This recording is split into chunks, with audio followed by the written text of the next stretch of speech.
কে আছেন কেন? সবাই কোথায় ভোট দিবেন জানেন।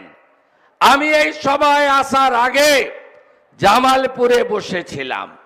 সেখান থেকে আমার এক পার্টির জেলার সম্পাদক ৩-৪ জনকে ফোনে লাগালেন। তারা সবাই তৃণমূলের বড় বড় নেতা। আমি তাদেরকে জিজ্ঞেস করলাম, নাম বলবো না, আমি নাম বলবো না। কি হবে ভোটে? বলছে সাফ করব চোরামুলকে।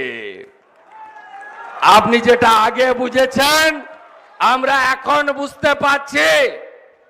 ভাইপো আর চিটিংবাজ আইপ্যাক এরা মিলে বাংলাকে মিথ্যাচারে ভরিয়ে দিচ্ছে।